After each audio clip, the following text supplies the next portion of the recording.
Do you know that when the Americans first arrived over on this continent in 1607, they were doing things just about the way they were done 5,000 years before? Fantastic. They arrived over there in little boats that weren't even as big as some of the boats of the Phoenicians and the Egyptians and the Sea Kings. And they brought with them the same tools that were used in ancient China, Egypt, Babylonia, and so forth. The hoe and the shovel and the pick and the axe.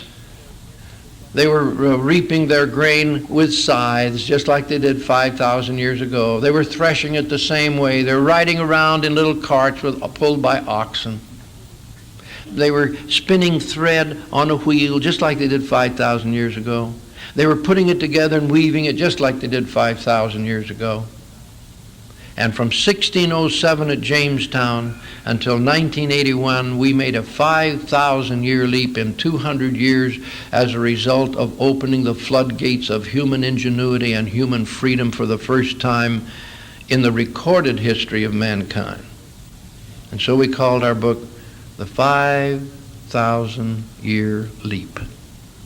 And we've outlined every one of those 28 great principles so a person can understand them. When I was taking constitutional law, I wondered why somebody hadn't done that.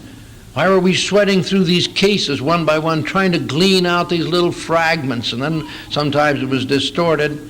So I thought, if I ever get time or an opportunity, I'm going to take their writings and put their ideas together so that the average person can read as he runs and say, that's what would make a great free nation.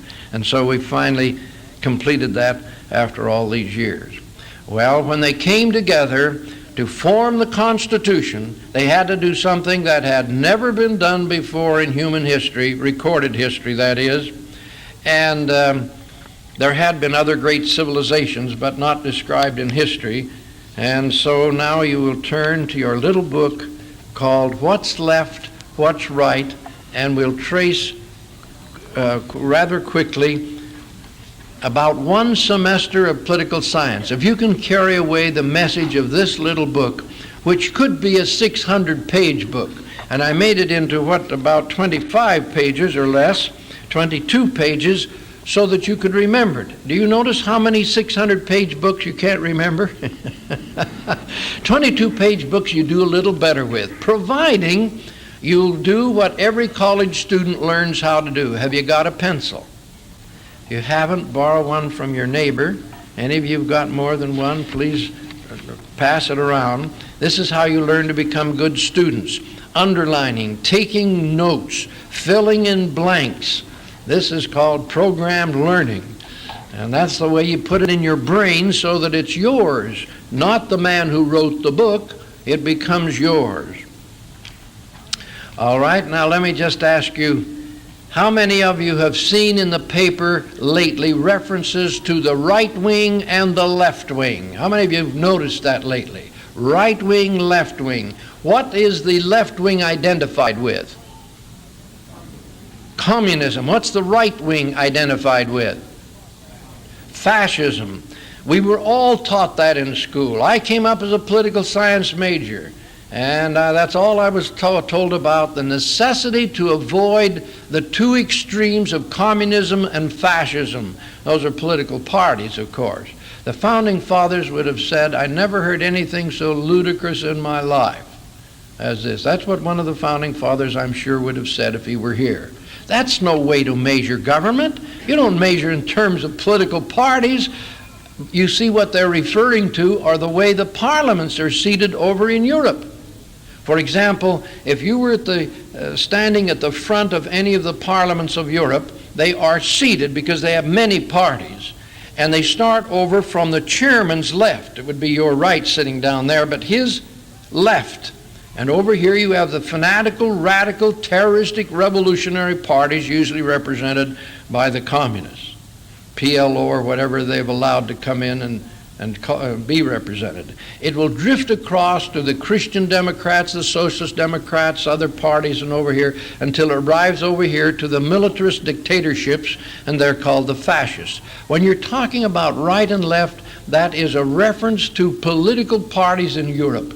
And the founders would have said political parties shift from generation to generation. They're built on on shifting sand. Don't use that as a method of looking for the ideal form of government. We have a better way.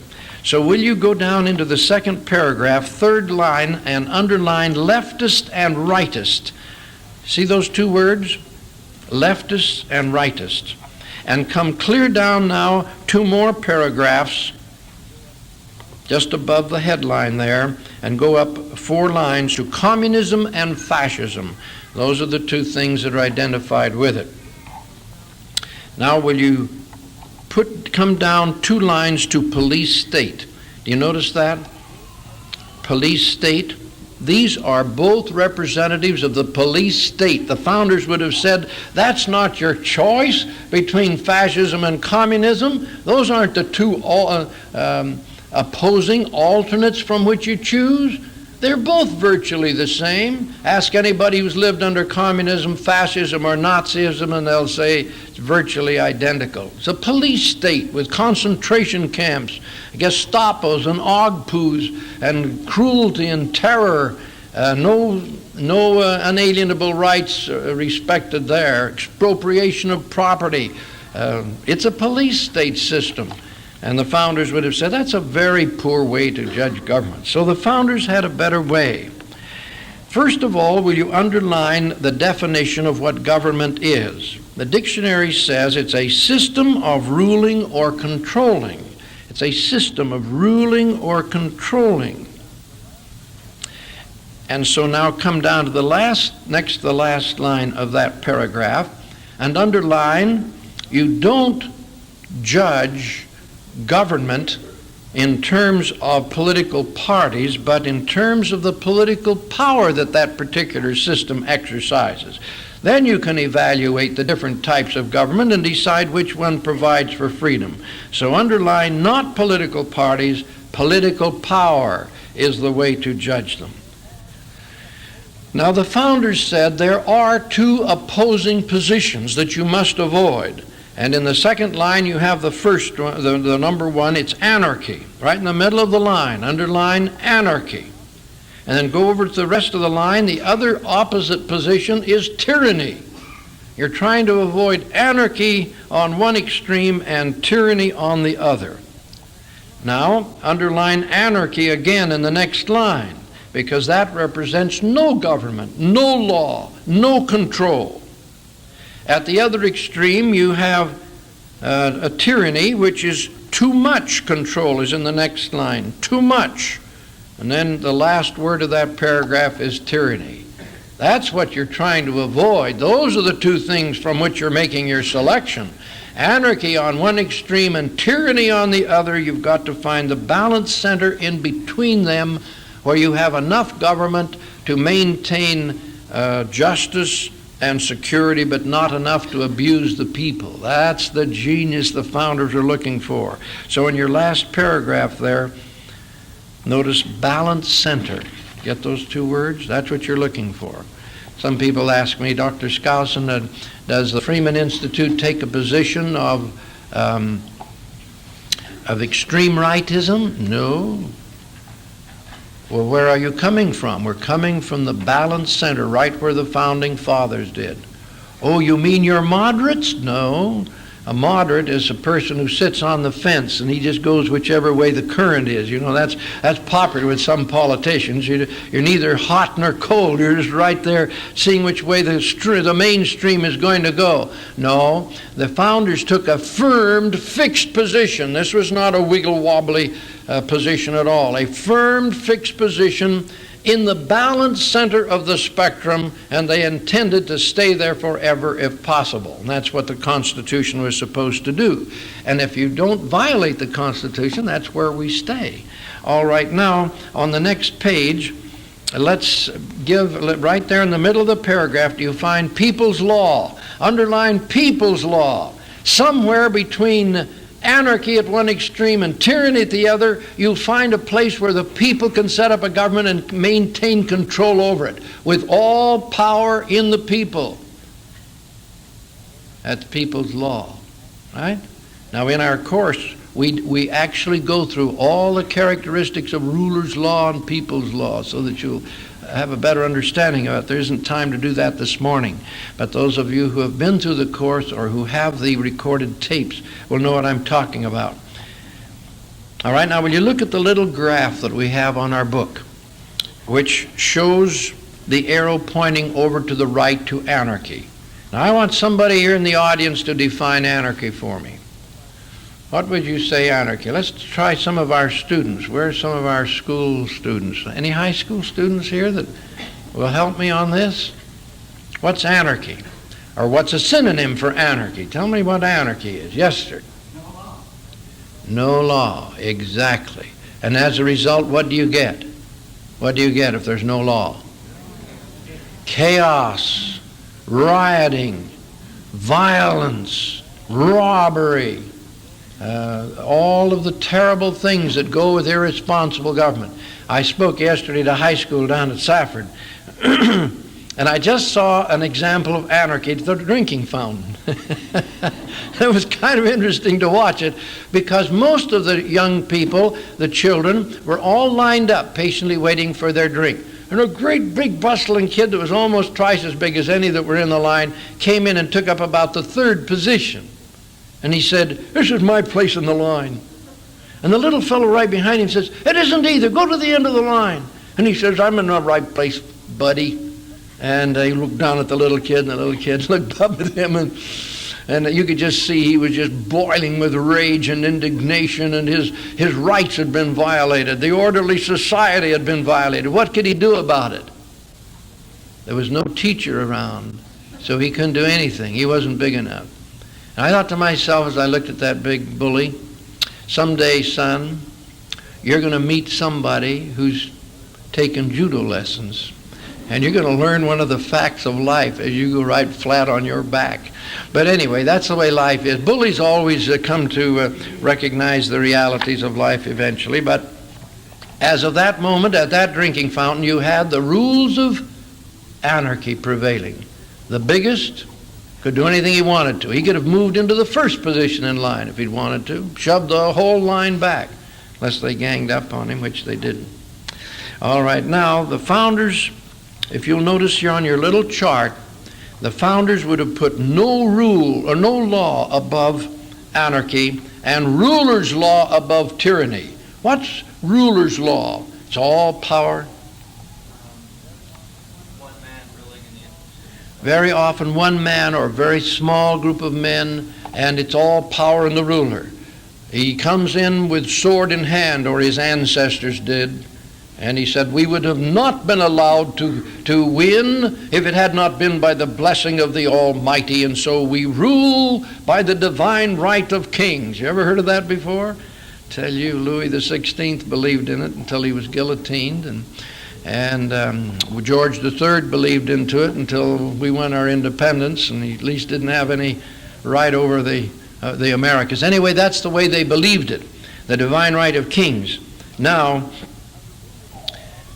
under ruler's law, the king looked upon the people as his subjects. Isn't that interesting? And he looked upon the whole country as his realm, you know. This is my realm. He'd trade off part of it, and amazing. People had no right. It was the king's land. And you go and commit a robbery, and instead of making the criminal pay back to his victim what he'd taken from him, it was the king's peace that had been violated. So he'd arrest the man and charge him a heavy fine. And who got the fine? Who got the fine? The king got the fine. So the poor fellow that was robbed, he's all black and blue, and he wanders off by himself. Are we still doing that? Isn't that amazing? And only recently have we begun to go back to the Anglo-Saxon principle of reparation to the victim. And reparation comes from the criminal, not from the taxpayers. Isn't that interesting? I could tell you more about that, but there isn't time. But anyway, that trend has started. Utah has now passed a law that when a criminal has been convicted, the judge is required to bring in the victim as they work out the proper punishment that makes the victim feel good and allows him to be compensated not only for the damages he suffered, but a little extra, called punitive damages, to teach the criminal, don't do this again. It's new, but we're about 200 years late. The Founding Fathers wanted all those principles put together, but we're beginning to get there.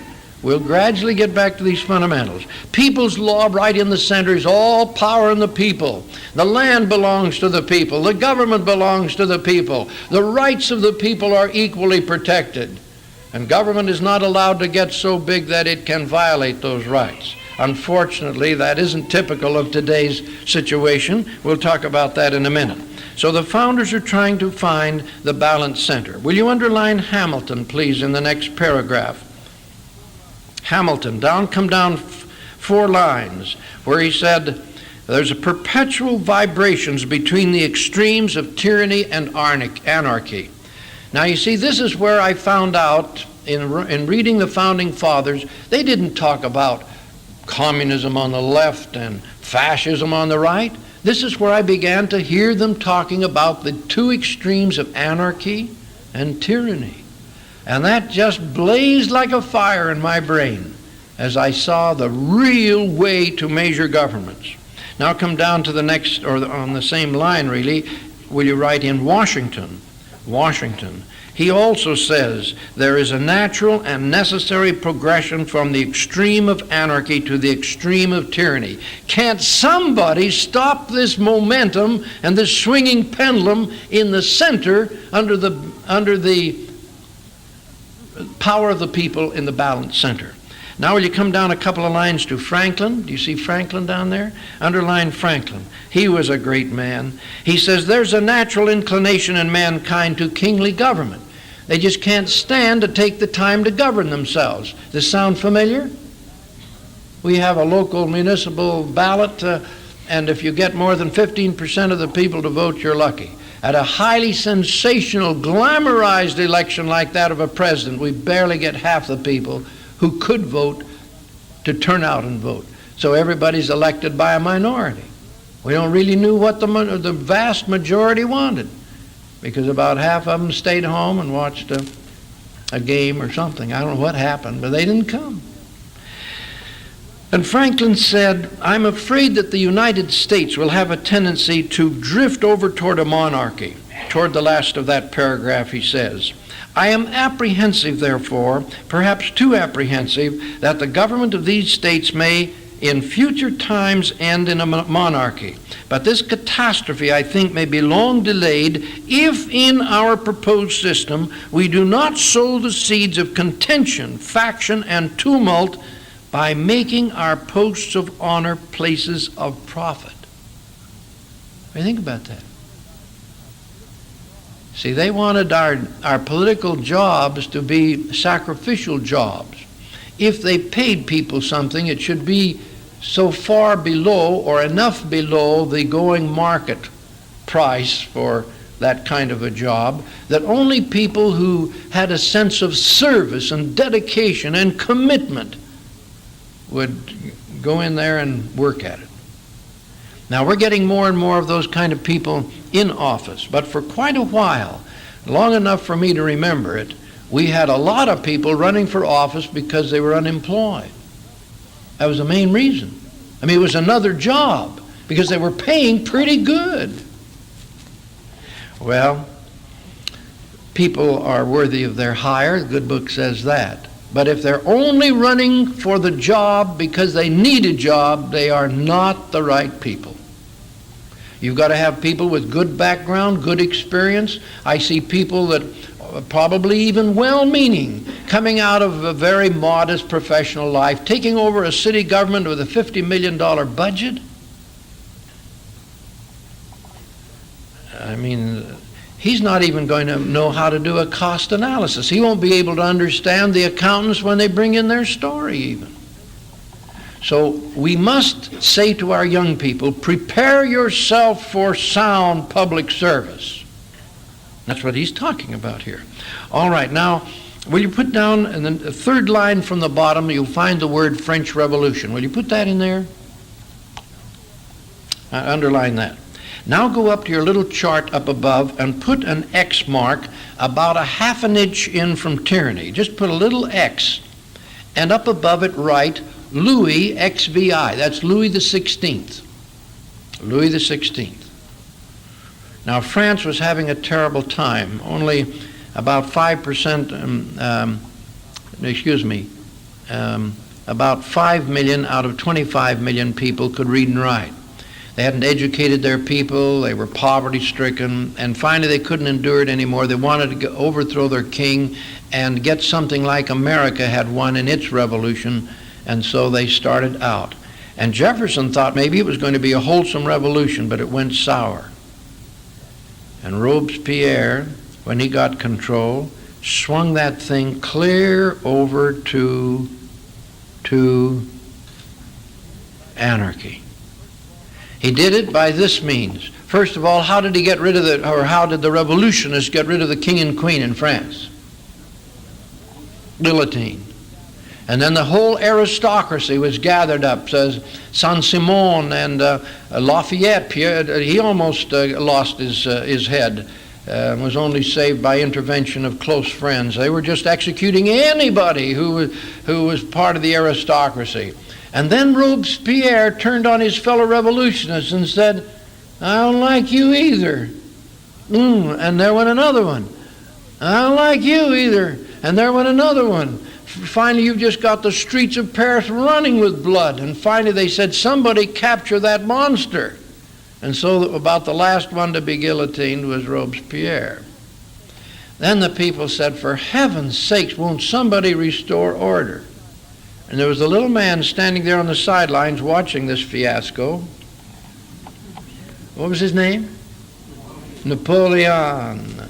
He said, if you'll sign a contract and make me emperor, I'll tell you we'll have order restored immediately. Did they sign the contract? They did. Did he become emperor? He did. And immediately used the youth of France to try and take over all of Europe. The next generation of Frenchmen were 1 inch shorter because all the bigger men had been used and killed in military service, leaving the shorter men at home that sired the next generation. That interesting? Now you look at your little chart there. So you'll see the difference between these two revolutions. You didn't find the founding fathers guillotining, hanging, or executing anybody but outright traitors.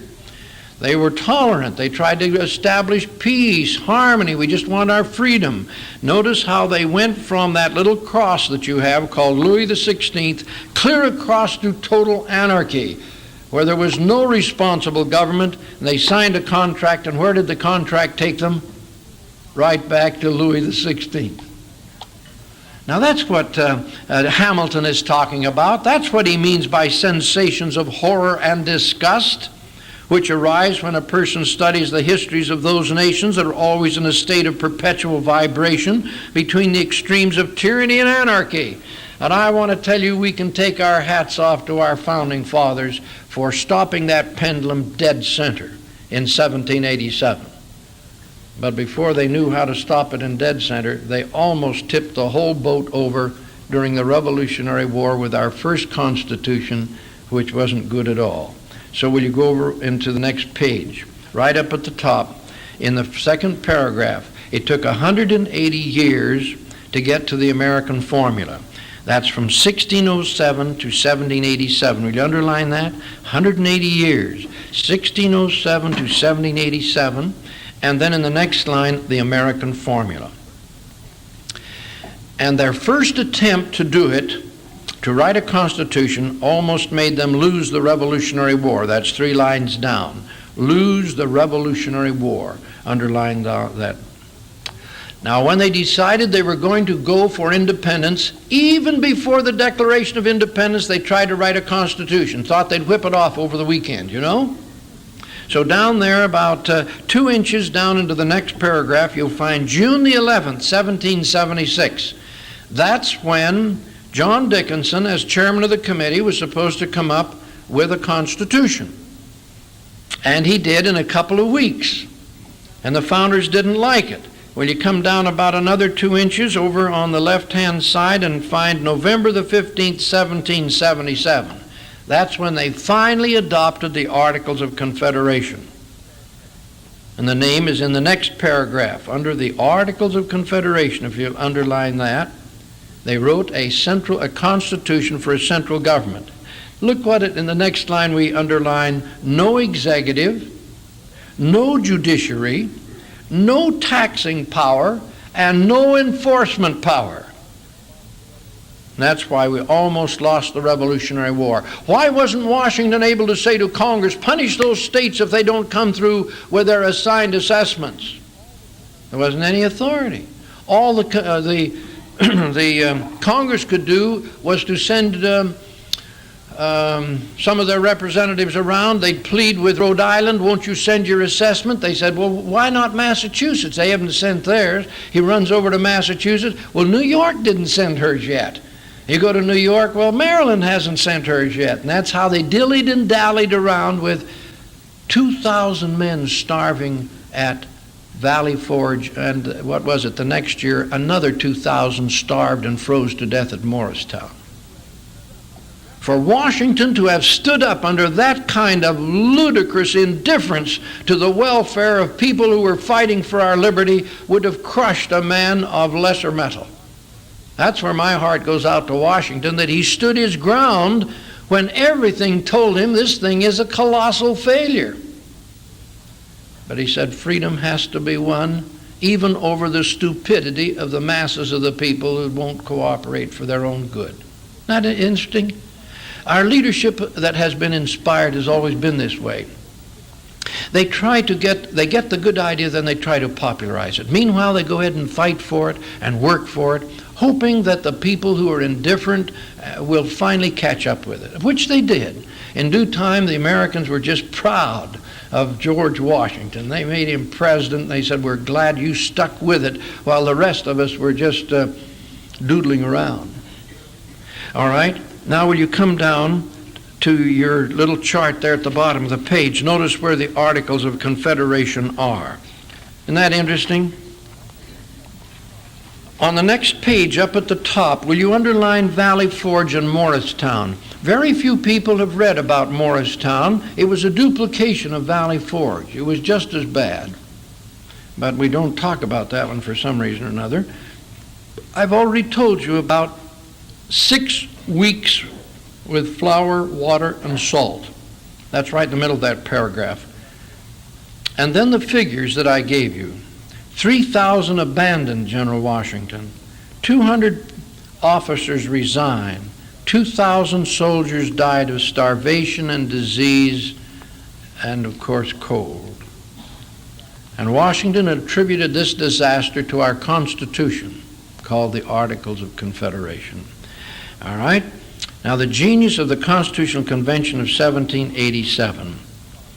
Not one of the founding fathers could have written that Constitution. It was the wisdom of all of them. At that time, come down to the 4th line. The states divided. Underline those 2 words. And on the same line, dollar was inflated to 1/10 of 1 cent. On the next line, the word depressed should be underlined. The whole economy was depressed. And the next line, rioting. And then underline New England and secede. The whole New England state segment was going to leave the Union. New York said good riddance. Now underline on the next line, England and Spain. Do you know that England wouldn't take her soldiers home? She left her soldiers parked on our territory, on our side of the line, up on the north side. She took them home from New York, but not along the north area until 1796, when she finally said, I guess they're going to make it. So in 1796 they went home. He said, when it went back across. Now Spain was coming up from the south. They even hired our former General Wilkinson, who'd fought in the Revolutionary War, to get the Indians stirred up so that Spain could come up and take over the Mississippi Valley on our side. And Washington just stood there in horror as he saw no tendency on part of the states to realize the terrible threat that was prevailing. All right? In the next paragraph, in the 2nd line, will you underline the word frightening? Several of the founders said to go to the Constitutional Convention with the whole world watching us to see if we could come up with something was frightening, because we didn't know what we were going to do. And we were scared. You visualize them coming in with their powdered wigs, and everybody sitting down very sedately in their wool suits, terrible hot summer, everything, and then just writing the Constitution. And I want to tell you, this was 4 months of tough work with one brainstorming session after another. So will you put down here borrowed funds in that same paragraph, last line? They were there on borrowed funds. Come down 2 more lines and find the word brainstorming, because that's what they did. Who's got the best ideas? Well, they had the 15 Virginia resolutions as a kind of an agenda, but they had to brainstorm it. So what did they do? They shut all the doors. So will you underline the word secret? Down 1, 2, 3, 4, 5th line. Secret. Okay, underline secret. Well, why was it so secret? You mean they didn't let the press in? Nope. Well, why not? Is that right? Well, they said, look, judge us by the thing when it's all finished. We don't want the newspapers in South Carolina telling how their representatives stood firmly for slavery and then compromised on just postponing it for 20 years, etc. They just wanted everybody to be able to change their minds and shift back and forth as they brainstormed it and came up with the right solution. Isn't that interesting? That's why it was secret. They said, you judge us by the final results. Now then, they got a problem. The Congress had said you were authorized to meet to amend the Articles of Confederation. Madison and the Virginia delegation said to the others, there is no hope in the Articles of Confederation. We need a whole different structure of government. And we're not passing any laws, we're only making recommendations. So it's perfectly legitimate for us to come up with something we feel proud of and that we can justify. And a few amendments on the Articles of Confederation is just like putting $1 billion paper patches on a boiler like they're doing in Washington now, trying to get a head of steam. He said it won't do it. We need a whole different structure. And so they went to the Congress with it. Now some people are very critical of the convention for not having stayed within the limits of its authority. Well, Madison said, you've got to go back and give the lawmakers the authority to decide whether they will accept our proposal. And if our proposal is a bunch of patches on the Articles of Confederation that even we don't feel good about, of what value have we been to our country? So let's just go back to them with our complete new package and present it to them, which they did. And by the way, there wasn't one single word changed. The Congress talked about it for about 8 days, went through every part of the Constitution, turned it over to the states and said, we think this is just great. Well, of course, the states didn't. And they just quarreled like 60, and it took them about a year before, in fact, some of them longer than that, until they finally decided, well, now, if you'll just add a Bill of Rights, we'll feel all right. And the founders said, well, look, we didn't give that much power to the federal government. They don't have any power to violate your rights. But the state said, we don't trust them. You better say it anyway in a Bill of Rights. Washington saw that the big states especially were not going to accept the Constitution, and so he sent out the word, look, will you please accept the Constitution in this form and send us in what you would suggest by way of amendments. And guess what? They sent in 189 suggestions, and then they were boiled down by Madison to 12, and out of the 12, 10 were ratified by the states. All right, now will you just let me tell you about one final other thing which is kind of exciting. In order that there would be a great discussion of every point, and everybody would get a chance to say his bit, they used an interesting parliamentary device. How many of you have ever heard of a committee of the whole? Ever heard of a committee of the whole? Some of you have, okay. It was kind of exciting because this is what they would do. Here's the convention. Let's say that we're the convention. And we get to something and we start just hacking at it. I mean, we are quarreling. We are not happy at all with each other. We got opposite points of view. And someone will rise and say, Mr. President, meaning President Washington, who was president, who had been elected president of the convention, I move that we adjourn to the committee of the whole. Is there a second? Second. Is there a discussion? All in favor say aye. Aye. Opposed? No. So the ayes have it. We adjourn to the Committee of the Whole. Nobody moves except George Washington. He comes down off the podium, sits down, and a chairman that they've elected for the Committee of the Whole takes over. And he'll say, the Committee of the Whole will now be called to order. Is there a proposal to prevent to the Committee of the Whole? So somebody brings up the issue. And is there a second to it? There is a second. Now is there a discussion? And boy, they go after each other again like 60. And the only difference is, it doesn't matter what they vote on. It doesn't count. See, it's just a committee. They're just a committee now. It isn't the great convention coming to these monumental decisions. It's a committee. And they hash it. And boy, they go after one another and they work that thing over. And take, for example, a simple question like this. How many men do you want to be president? How many men do you want? James Wilson said, Mr. Chairman, see, this is the committee now. This isn't George Washington. It's the committee. Mr. Chairman, I think we need a single president, a strong president, functioning within a limited framework of authority. Oh, my Governor Randolph is on his feet from Virginia. Shades of King George. We don't want one president, we want at least three. One to represent New England, one to represent the Middle States, one to represent the Southern States. Safety in numbers, you know. Wilson is back on his feet again, James Wilson from Pennsylvania with his rich Scotch brogue, and wish I could imitate him, which I can't, but he said, there is no safety in numbers. Haven't you heard of the 30 tyrants of Greece? Now don't make the same mistake the Romans made by appointing 2 consuls. You must have one strong president, limited in his authority, but you must be able to fix responsibility without buck passing back and forth.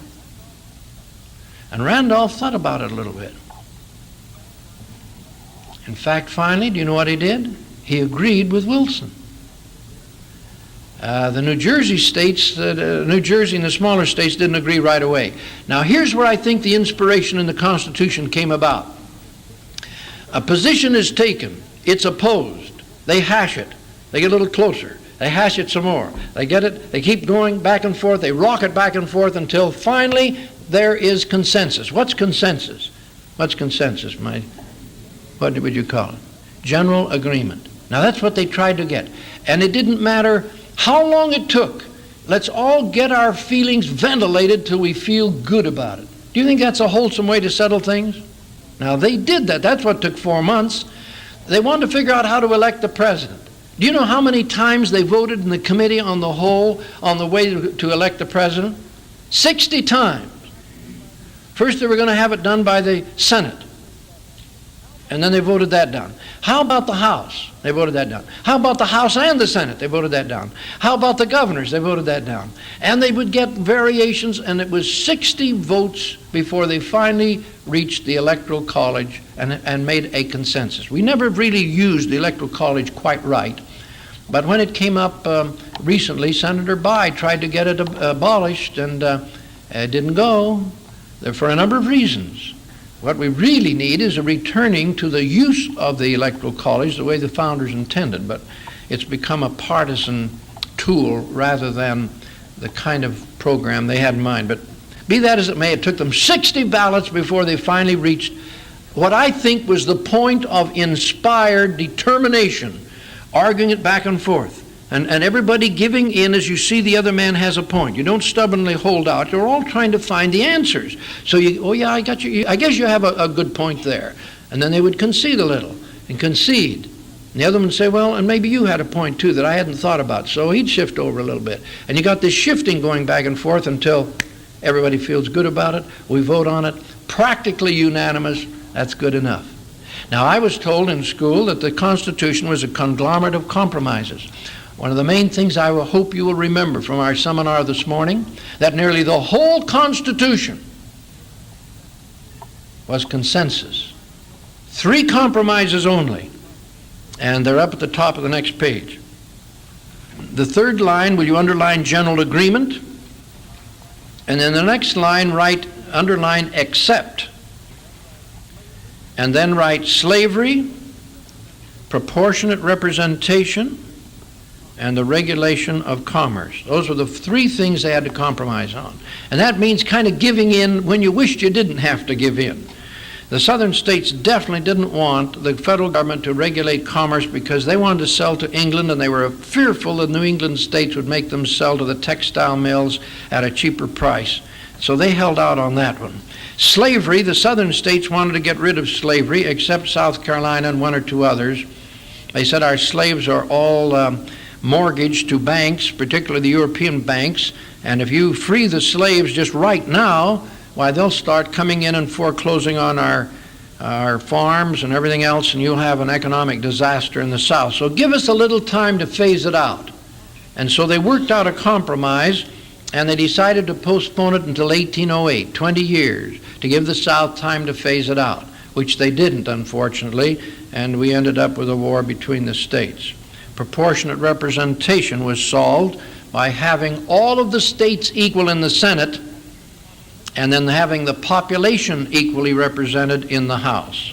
That's how that went. Those are the only three compromises. The rest, consensus. And everybody but three men signed the Constitution, and those three didn't sign it because it lacked a Bill of Rights, which we subsequently got.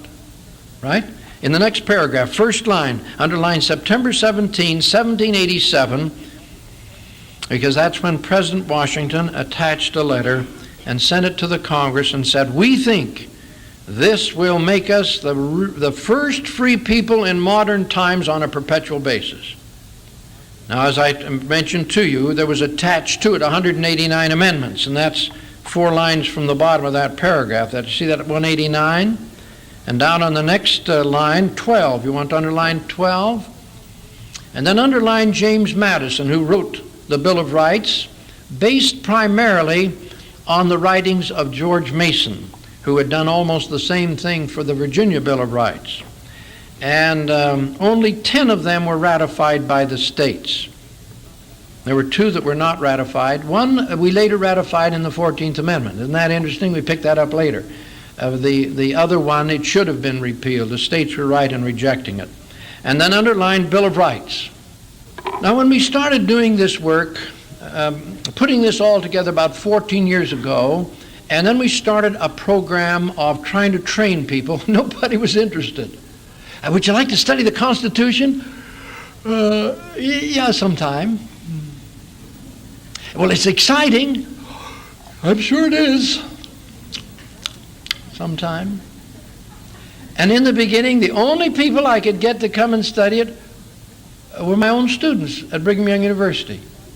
And so we set up a little building. My family and I, we divided our salary right in 2, and that's not much from a school teacher, but anyway, we divided it in 2, and I was getting a little money from my books, and we divided our income in 2 to rent a little building and a telephone and a secretary and get this program started on July the 4th, 1971. Specifically designed to popularize the restoration of the Constitution and the tradition of the Founding Fathers. And you notice that our logo is the Hall of Independence, where the Declaration of Independence was written, and also the Constitution. And over the top of it, it says, restoration of the Constitution and the tradition of the Founding Fathers. That's what this is all about. Here, 10 years later, got about 140,000 graduates that we know about. Others, I'm sure, have studied it we don't know about. And all of a sudden, it has not only broken loose in the United States, but these same principles now are being inculcated in the model constitution that we were invited to write for Canada. In October, we're presenting the model constitution. We don't call it the Constitution of the United States, you see. We call it a model constitution. It's going to Israel in October. Last Monday, we were invited to bring it to West Germany. We now have a letter to bring it down to Australia. New Zealand is interested. A total of 18 countries want to hear the Founding Fathers' marvelous success formula.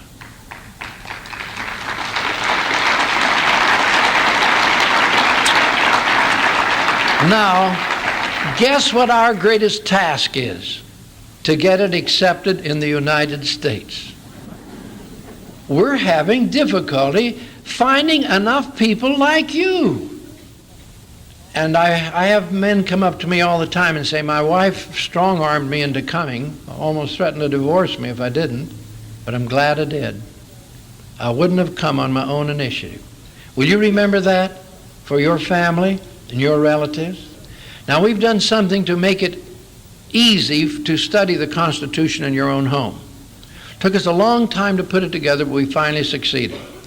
And we put this whole course, all the things that I'm telling you, and a lot more besides, we put on cassette tapes, 13 hours long, with a study guide to go with it so that everybody would understand what's been going on.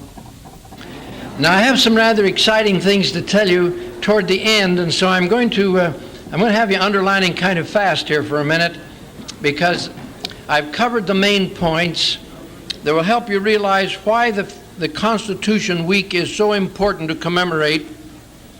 And I just want to emphasize now what happened to get us into our present predicament so that you can realize what's happening in Washington, from which I just returned. At the bottom of page 5, will you underline political equilibrium? That's what the Constitution was supposed to do, to maintain a balance between the states and the federal government. And so in the next line, underline states and federal government. And I've given you the quotation there from Madison that will describe the kind of a pattern they were trying to build. And if you'll turn to page 6, you'll see a diagram of where the American eagle should be if you want the United States to remain prosperous and free. Now, down in the next paragraph, we talk about America's three-headed eagle. It had never been done before, but underline the names of the men who had advocated it. Polybius, John Locke, Baron Charles de Montesquieu. They all had said that the three departments of government should be separated and then coordinated. And then underline, next to the last line, American founders were the first, very first ones to do this. Now look at this symbol of the three-headed eagle down here at the bottom. You'll notice that the central head is called the legislative head, and it has two eyes, and these must see eye to eye before any law can become, or any act can become a law. That's up at the top of the next page. Will you write in legislative function in the first line? And then on the next line it says two eyes. Come down then two more lines where it says executive department.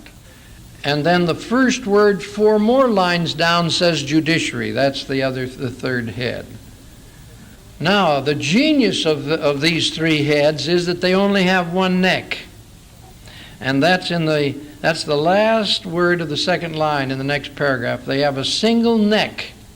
And that was the genius of the system. First separating those heads into independent departments, then letting them have to work through the same neck so that if any of them become abusive, the other two have a peaceful power to pull them back into position. And so this gives us what we call coordination without consolidation. And those are famous words. Now let me just show you one other thing that the American eagle symbol represents, which is powerful. It has two wings, let us say. And wing number 1, the wing on the left there, is the problem-solving wing, or the wing of compassion. And so if you'll underline wing of compassion in the second line of the next paragraph, right under the eagle, the wing of compassion is number 1. Now that's the one that says, we can do it better. You know we could do it better. Let's solve these problems. That's fine. Now you need the other wing to fly. Wing number 2 is the conserving wing, which conserves resources and freedom. Resources and freedom. That's the wing that says, oh, you've got a good plan for solving Social Security. How much does it cost, and what will it do to our freedom? If we would have had a wing number 2 flying in 1935, you wouldn't have a bankrupt Social Security system today such as we have. And if there's time this morning, I'll give you the answer to that one. The Founding Fathers had a much better program than the one that's been suggested. If the wing number 2 goes to sleep and doesn't ask about our freedom and our resources, and wing number 1 starts solving problems no matter what the cost is, that wing number 1 is going to pull the American eagle over in what direction? Toward the left. And what's over there?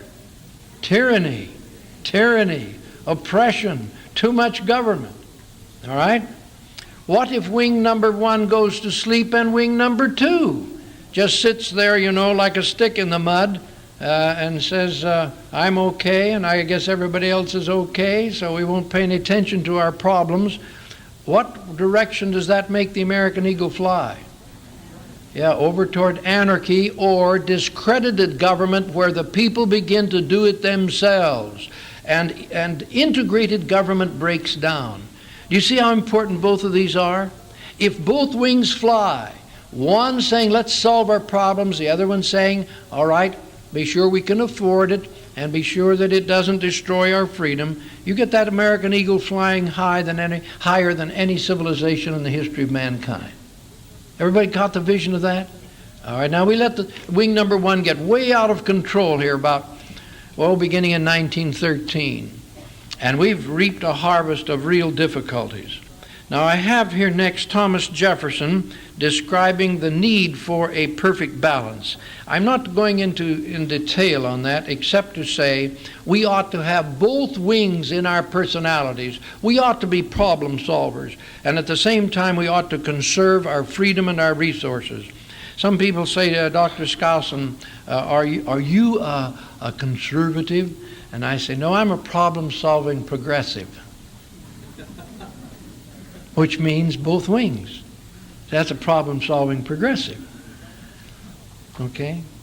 And so if they ask if we're right wing, no, we're in the, what do we call it?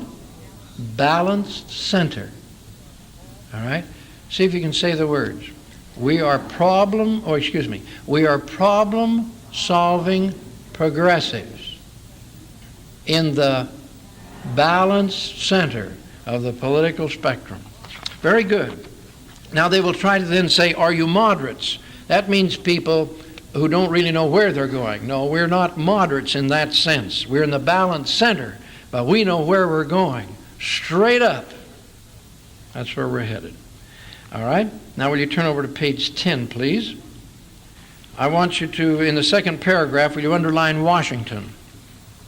And here's a nice quote for you to remember, and you can underline it if you wish. Our business is to march straight forward without turning either to the right or left. Isn't that a beautiful quote? When I read that in his writings, it just came up like a neon sign. Neither to right nor to left.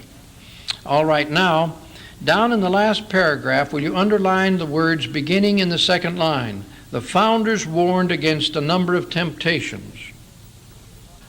At the top of the next page, they warned against a welfare state where the government agrees to take care of us from the cradle to the grave. Sounds so good. So you put welfare state. Listen to Jefferson. If we can prevent the government from wasting the labors of the people under the pretense of taking care of them, they must become happy. Now, how would a government waste the labors of the people? What's that called? Excessive taxes. That's the way they waste the labors of the people. Have our taxes been wasted, do you think, under these programs?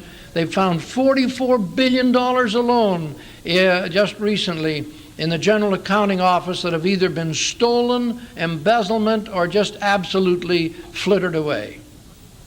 All right? So will you put, underline prevent government in that particular quote? Furthermore, Jefferson said, it's immoral for one generation to stack the next generation with its extravagance. In other words, spend a lot of money this generation and pass it on to the next. The founders said, every generation is morally responsible for paying off its own debts. Now, we are the first generation that violated that. Every other generation of Americans tried to pay off its own debts within its lifetime. We're the first ones that just went ahead and said, it doesn't matter. Deficit spending, oh, it's so much fun. We're having such a good time. Hoop it up. All right. The Founding Fathers also believed in equal protection of rights. Now that's down in the third paragraph, second line. Can you find it? Equal protection of rights. The founders also warned that the only way for the nation to prosper was to have equal protection of rights, not allow the government to get involved trying to provide equal distribution of things. But how can you have equal justice for all if we don't have the same number of things, right? So we got Rousseau and these other people saying it is not just unless we've all got the same number of things. Well, now you just think about that for a minute. I got a man that doesn't live very far from me, and he's got 50 cows. Man, I don't want him. I really don't want him. I want my milk in cartons. I've had my day of milking cows. Now, in our basement, until very recently, we had about 5,000 books. I wonder if his wife wants to have an equal number of our books. Just ask my wife. We finally put them in a library in the Freeman Institute. But anyway, as fast as our 8 children moved out, we filled the rooms with books. I say we, editorially speaking. And anyway, it's out of that library that much of this has come forth, and that was very important to me. People don't want equal things. They want different kinds of houses, different kinds of gardens. Some people are satisfied with very modest a little place to live just so they got a Cadillac to ride in. Have you noticed that? You noticed that? I see little what we used to call little shacks, but they got $1,000 colored television. Well, that's what's important to them. So anyway, they said don't get the government involved in trying to distribute equal things because it just doesn't work and it violates the desires of the people. So they said we're going to make it unconstitutional. They said we will make socialism and communism unconstitutional. Would you like to have the quote on that? All right, here it is, Sam Adams. The utopian schemes. What's a utopian? Here, you students, tell me what a utopia is. What does it mean? It's a no land. Utopia means a no land. It doesn't exist. Never could exist. It's a fairy tale land. So a utopian scheme belongs to what? Fantasyland, right? Not Disneyland, but Fantasyland. The utopian schemes of leveling, that's the redistribution of wealth, and a community of goods, which means revolution or communism, are as visionary and impractical as those which vest all power in the crown, or property in the crown. Then he went on to say that these ideas are arbitrary, despotic, and in our government, unconstitutional. There it is. Now, I wish that we could have gotten that out in a big signboard in front of the Capitol in 1913, because that's when they started, by usurpation, violating all kinds of constitutional principles. Turned over the power to issue and maintain the control of our money to the Federal Reserve System. That was the beginning of it. They passed an act called the 16th Amendment, which allowed them to start gobbling up our money in any quantity they wanted. They said it'll never go above 3%. Don't worry. They should have written that into the amendment. I mean, you know where it is now. Anyway, the Founding Fathers were very concerned about the poor. And one of the reasons that they think that you to take from the haves and give to the have-nots is to take care of the poor. Well, Benjamin Franklin had been a have-not. He knew all about have-nots. So he got over there to England and he was disgusted with government welfare programs because guess what he saw it doing? Institutionalizing dependency and poverty from generation to generation. All right? On the fourth line, will you underline haves and have-nots and the word Benjamin Franklin.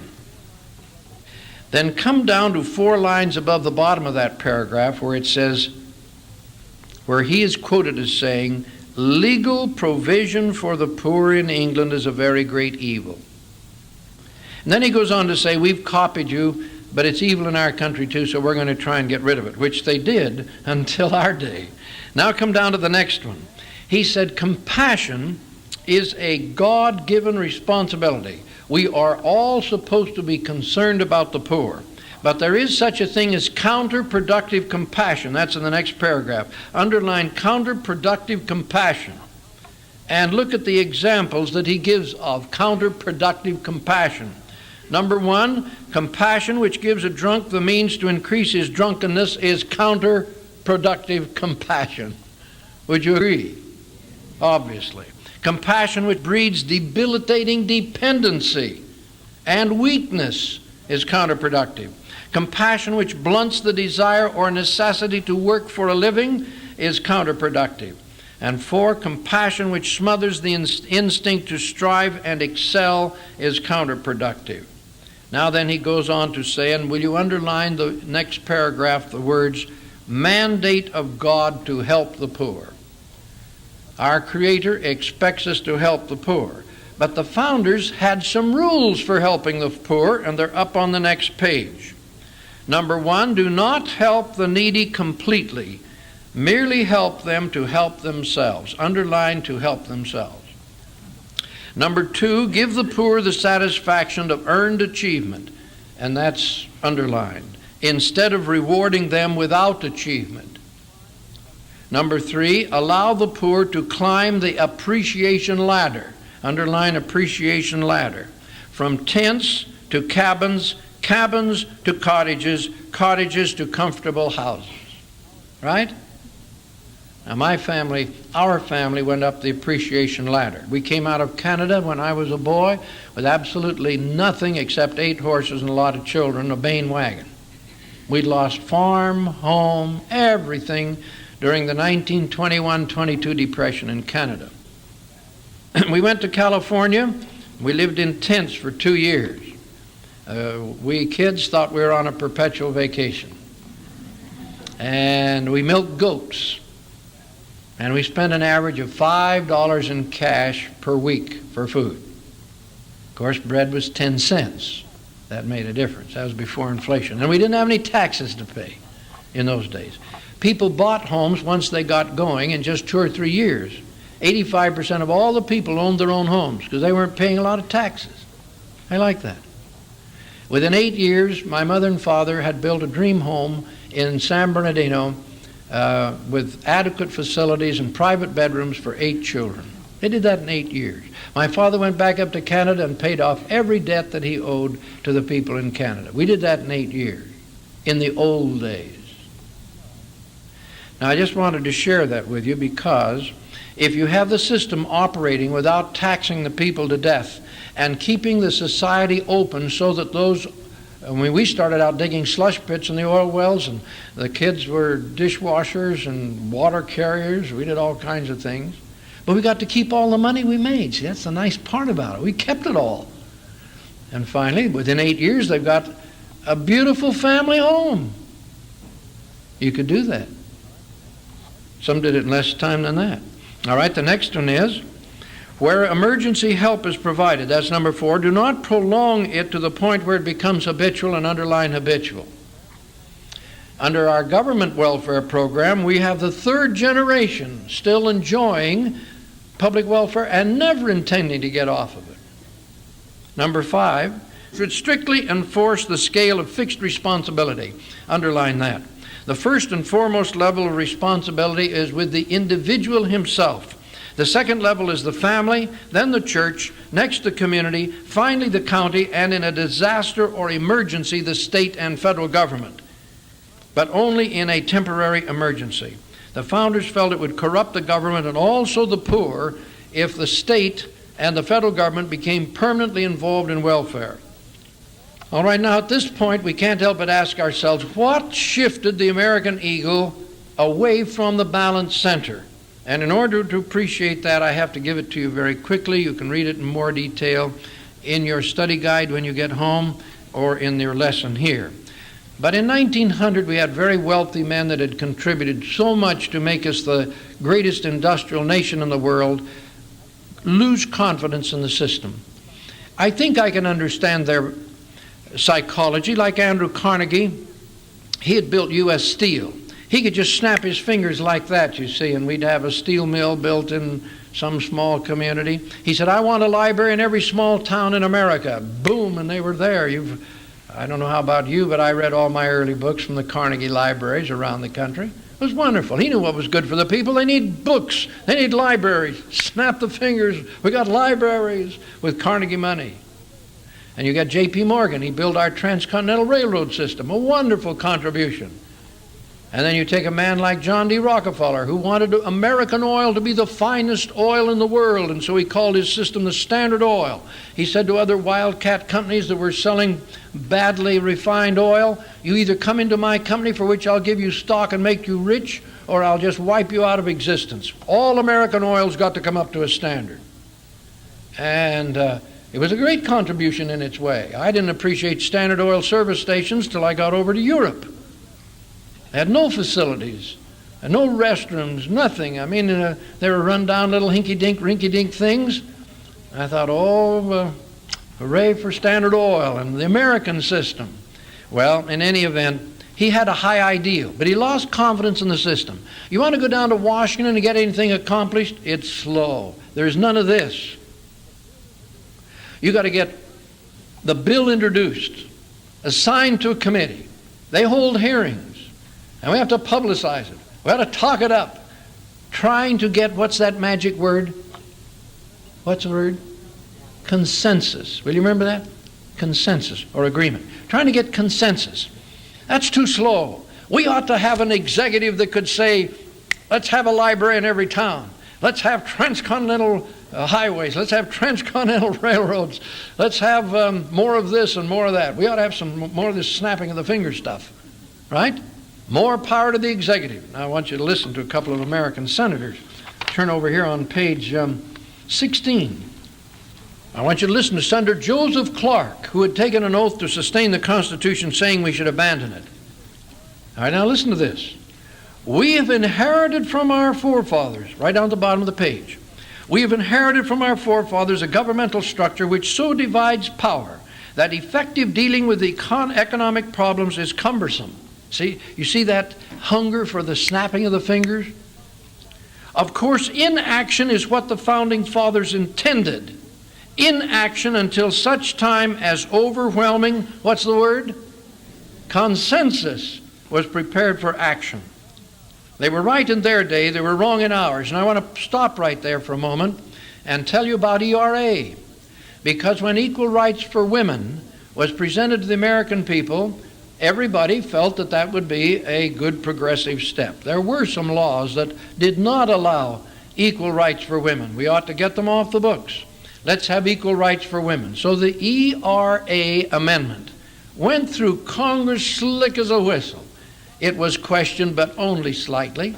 It got out into 30 of the states who passed it, I think, the first year. And then some women got to reading the act, the amendment. It didn't mention women. They said, hey, wait a minute. Something is wrong here. This not only doesn't mention women, but it sets up a neutral position on the part of government so that all the rights that women have won over the years as women are automatically canceled out. That law that says you can't make women carry a 100-pound sack of flour upstairs or fire her for not carrying it up there. ERA, and she's got to carry it up or they'll fire her. She can't any longer get advantages in insurance because women have a longevity rate than men. She's going to have to help pay for men who die younger. That's especially bad for young girls who have to pay the accident rate insurance for young boys who have the worst accident rate in the nation. Girls are going to have to share the cost of those expenses. Furthermore, a housewife that doesn't have other forms of income can't get any credit under ERA without the signature of her husband. How come? Well, under our present law, the law says a husband is responsible for the support of his wife and family. And if he's working, she can go down and sign up credit in any store in town unless the husband's advised the stores not to. But under ERA, no. The husband hasn't got that responsibility anymore. It's divided between the husband and the wife. And if she hasn't got a source of income, she'll not get any credit without her husband's signature. See, the men should have been gung-ho for this maybe, but they weren't. They wanted equal rights for women. And the ERA was going in the opposite direction. So do you know what stopped ERA cold? Do you know what stopped it? Millions of women. They said, this is a fraud. This isn't what we were told it was at all. See, I was for ERA till I read it. I like everybody else. No, that was a great disservice to the women of America. We want equal rights for women, and we've got nearly all of them remedied now. There were a number of areas we needed bills passed, and we've passed them now. So a woman can get equal rights on employment, on credit, on housing, almost anything now. All she has to do is use it. Now that's what I wanted to stop there so you'd get an example of why the founder said, take it slow, will you? Give every law a good shake until you get, what's that word? Consensus. And man, we almost stumbled into consensus without reading the amendment. I don't think Congress read it very well. Everybody said, this is equal rights for women. Oh, good, we're for that. I want the women's vote. Anyway, we finally woke up to what was going on. Listen to him now. He said, they were right in their day, they're wrong in ours. We need some of that fast decision making. I have no hesitation in stating my deep conviction that the legislatures of America, meaning the people's representatives, local, state, and national, are presently the greatest menace to the successful operation of the democratic process. They want a dictator. He's asking for a president with dictatorial authority. Snap the fingers. The executive should be strengthened at the expense of the legislature. Surely we've reached the point where we can say that Jefferson was wrong, that government is not best which governs least. That's coming from a United States senator that had taken an oath to uphold the Constitution and doing everything that he can to turning it into a fascist dictatorship. Well, as a result of that trend,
which was greatly accelerated in our generation.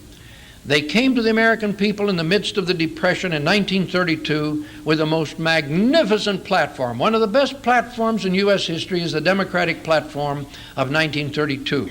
Promised everything good. Cut the cost of government, get the money supply flowing again, let the system work and get us back on the track. It was ideal. And it was going to reduce government regulations and government bureaus and everything. It's all the people needed, little freedom. And by 1936, the former head of the Democratic Party spoke to a convention in New York City named Alfred Smith and gave one of the most courageous political speeches in the history of the United States. He said, "Our platform has been betrayed. And we are not getting American solution. We are getting the socialist pie-in-the-sky solution. And I'm going to go through every plank of that platform and point out to this body of my fellow party members that they're allowing the leadership to betray what we promised we would give the American people." It's a great speech. And in The Naked Capitalist, I put in the whole speech. And I just thrill with that kind of an American. Here was a great Democrat. So we were getting socialism. Now will you go over to page 19. Here's the head of the Democratic Socialist Party, Norman Thomas. Oh, he was excited. He said, "We don't need a socialist party anymore. We're getting it all. And we're getting it in the name of one of the national parties. And don't believe it was just Democrats either. We had a lot. You get Jacob Javits of New York, Republican senator of New York, hardcore socialist. He always voted socialism. And the Republicans just rid themselves of him in the 1980 election. But he had a constitutional voting record of about 0 all through the years. Listen to Norman Thomas after the Republicans took over. Why, he said, we're getting even more socialism than we had before. See, it didn't matter which party was in, the thing was popular. Take from the haves, give to the have-nots, let the government solve all our problems. It was winning elections and destroying the Constitution. So what we needed was a revival of grassroots Democrats and grassroots Republicans who said, we want to be Americans again. We don't want to be socialists. We don't want to be communists. We want America back. We want America. In 1962, right at the bottom of the page, Norman Thomas summed up the whole situation as follows. He says, the difference between Democrats and Republicans is the Democrats have accepted some ideas of socialism cheerfully, while the Republicans have accepted them reluctantly. Well, turn over the page. You want to see where the American eagle is? She's situated far to the left. Now, I want you to notice where those lines are going from the American eagle. They were supposed to go down to the state level. Look where they go now. Right into your farm, right into your home, right into your bank account. And I've listed the areas in which it is now unconstitutionally operating. Land, schools, air, water, energy, health, welfare, labor management problems, intrastate, meaning inside the state, commerce, industrial production, 5,000 regulations on steel alone. Why, in Utah we mine iron. You can put it on a train, ship it to San Francisco, send it over to Japan, refine it, make it into steel, ship it all the way back, and it will sell for less in Utah than the steel we're making right at the Geneva steel plant. See, that's not America. 5,000 regulations, priced our steel right out of the world market. We did the same with electronics, radio, television. Now we're doing it to automobiles. It's not America. We're a very competitive people under the free market economy of the founders, but not this. City beautification, sewage disposal, electric power, thermal power, police problems, etc., and etc. Now that's what Americans said in 1980. There weren't enough Republicans to elect a president. So the Democrats joined in, and Mr. Reagan was carrying a banner which sounded pretty much, or looked pretty much, like the signal of the Democrats in 1932. He was saying about the same thing the Democrats were. It's what Americans have always wanted. So Democrats joined, and he won overwhelmingly because that's what the people want. Now, do you know what's thrilled me? I just got back from Washington. They're doing it. You know, there's a campaign, and then they get in office, and then there's something else. No, we're getting the same thing as the campaign. And I'm kind of happy about it. Now, there have been some people critical of this and that, and I'm sure they're going to make some more. They have made some mistakes, but it's kind of exciting that they're beginning to get what they promised they would give. Now, I only have time to go through a few of those things for you, but I just want to give you a report from Washington. Maybe you ought to look up at the top of page 21 if you want to see what this collectivism, federalism, and socialism has given us. A deteriorating money system. Is our dollar reliable anymore? Can you tell from year to year where it's going to be? See, I'm old enough to remember, and so are some of you. Some of you even have more hair than I have, but it's gray, so I imagine you belong to my generation. They promised us going off the gold standard would not allow inflation to come in. Remember that? Don't worry about it. It'll make things better. All right, we got a deteriorating money system, a frightening rate of inflation, a monumental national debt of $1 trillion, more than all other nations of the world combined. That ought to shock somebody. 4, a crushing burden of taxes, a tidal wave of federal regulatory agencies. 6, a deteriorating national morality. And 7, a shattering of traditional family life. Number 8, the abandonment of many important constitutional principles. 9, a serious invasion of traditional states' rights. Now, much of this has come about as the result of most Americans not being trained in the American system. And that was true of myself. I was a political science major, and then I went into law. I didn't have to read John Locke. We didn't even study the Constitution except the nuts and bolts of how you put it together. We didn't know why they did it that way, or what was the strength of separation of powers, or how the checks actually worked. We didn't really understand that.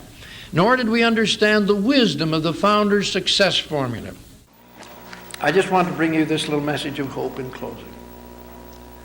I don't think the great Creator set us up as the first free people in the history of modern times to lose that freedom if we would do our part. I think He expected we would do our part.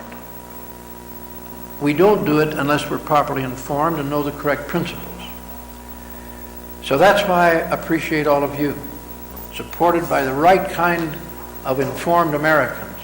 And with God's help, we're going to win this battle. I know He wants us to.